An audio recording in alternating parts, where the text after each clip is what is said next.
ఈరోజు మనము ఈ ముత్తాబాయి మెమోరియల్ వాలంటరీ ఆర్గనైజేషన్ జ్యోతి అనాథాశ్రమంలో ఈ దుప్పట్ల పంపిణీ కార్యక్రమం చేస్తున్నామండి. ఈ దుప్పట్ల పంపిణీ కార్యక్రమం ఎవరు చేస్తున్నారంటే మన సభ్యుడు పీడి గారు, మనందరికీ తెలుసు, నాగేశ్వరరావు గారి మిత్రుడైనటువంటి ఆలపాటి కాంతారావు గారు, రిటైర్డ్ అసిస్టెంట్ రిజిస్ట్రార్, కొత్తగూడెంలోనే చేశారంట.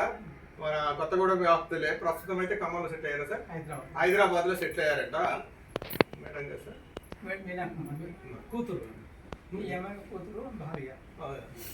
ఈ దుప్పట్ల కార్యక్రమము మన కాంతారావు గారి శ్రీమతి అయినటువంటి శ్రీమతి ఆలపాటి మీనాకుమారి గారు జ్ఞాపకార్థము ఆయన ఈ దుప్పట్ల కార్యక్రమాన్ని ఇక్కడ ఈ అనాథులకు, ఆయన ఎక్కడో హైదరాబాద్లో ఉన్నాడు, ఆయన కొత్తగూడెంలో ఈ వృద్ధుల ఆశ్రమం మనమందరం ఇప్పుడు మనం చూస్తాము. ఈ వృద్ధులు వాళ్ళ పరిస్థితులు చూసి ఆయన అక్కడి నుంచి వచ్చి ఇక్కడ ఈ అనాథలకు ఇవ్వడం అనేది గొప్ప విషయం అండి. యూజువల్గా జ్ఞాపకార్థం ఏం చేస్తామంటే ఎవరికో ఒకరికి భోజనాలు పెడతామో, ఏమో చేస్తామో, అవి చేస్తామో, ఈ ఆ రోజుతో అయిపోతుంది. కానీ ఇంతటి చక్కటి కార్యక్రమం ఈ దుప్పట్టు వాళ్ళకి నిత్యం అందులో టైమ్లీ ఇస్తున్నారండి. ఇప్పుడు వర్షాకాలం మొదలైంది, మొన్నటిదాకా మనకు ఉక్కపోత పోసింది, ఇప్పుడు చలి మొదలవుతుంది, నెక్స్ట్ చలికాలం వస్తుంది.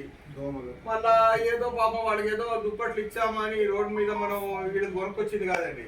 నాణ్యమైనవి, చక్కటి మందమ వాటి ఉద్యమాన్ని ఆ మీనాకుమారి గారి జ్ఞాపకార్థం వాళ్ళ భర్త అయినటువంటి కాంతారావు గారు ఇస్తున్నారండి. సరే, మీనాకుమారి గారు పరమరించిపోవటము చాలా విచారించదగ్గము. ఎలా పోయారో మనకైతే ఐడియా లేదు, కానీ ఆమె పాపం ఈ లోకాన్ని వీడి ఏ లోకంలో ఉందో కానీ ఆమె ప్రస్తుతం అయితే ఖచ్చితంగా మేడం గారు పైనుంచి భర్త వాళ్ళ పాప చేస్తున్న ఈ కార్యక్రమాన్ని తప్పకుండా తిలకిస్తూ ఉంటుంది. తిలకించడమే కాదండి, ఆమె ఎంత సంతోషంగా ఉండుంటుంది. నేను వెళ్ళిపోయాను అయినా కానీ చూడండి, నా వల్ల ఇంతమంది, ఒక 25 మంది అనాథలకు చక్కటి దుప్పట్లు అందుతున్నాయంటే ఆ మహాతల్లి అక్కడి నుంచి ఎంత ఆనందిస్తుందో ఉండాలండి. ఇటువంటి కార్యక్రమాలు చేస్తున్నందుకు వారి భర్త అయినటువంటి కాంతారావు గారికి మేడం చాలా మంచి కార్యక్రమం. మీ మదర్ కంపల్సరీ ఎక్కడి నుంచో ఉంటుంది. అలాగే ఇంత చక్కటి కార్యక్రమం ఆర్గనైజ్ చేసిన తెలంగాణ సీనియర్ సిటిజన్ సభ్యులందరికీ, యూజువల్గా ఈ టైంలో అందరు బిజీ ఉన్నా అందరు ఈ కార్యక్రమం వచ్చినందుకు వాళ్ళకు కూడా ధన్యవాదాలు తెలుపుకుంటున్నానండి.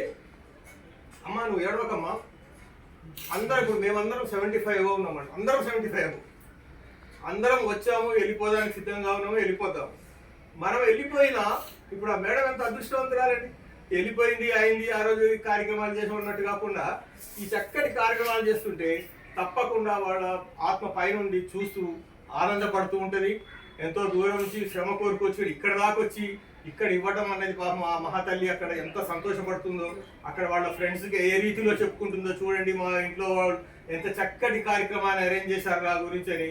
తప్పకుండా అట్లాంటి కార్యక్రమాలు వాళ్ళ అక్కడి నుంచి తిలకిచ్చినందుకు, ఇలాంటి దాతృత్వం కలిగిన మన కాంతారావు గారికి ఇలాంటి దానికి భగవంతుడు మంచి ఆయురారోగ్య ఐశ్వర్యాలను కల్పించి వాళ్ళకు నిండు నూరేళ్లు ఆయుష్ను ఇవ్వమని మా Telangana senior citizen association Vidyanagar colony సభ్యులందరి తరఫున భగవంతుని ప్రార్థిస్తూ ఈ కార్యక్రమంలో తదుపరి భాగంగా మా Telangana senior citizen association Vidyanagar colony అధ్యక్షుడు కొల్లు నాగేశ్వరరావు గారిని 2 మాటలు మాట్లాడవలసిందిగా కోరుకుంటున్నారు.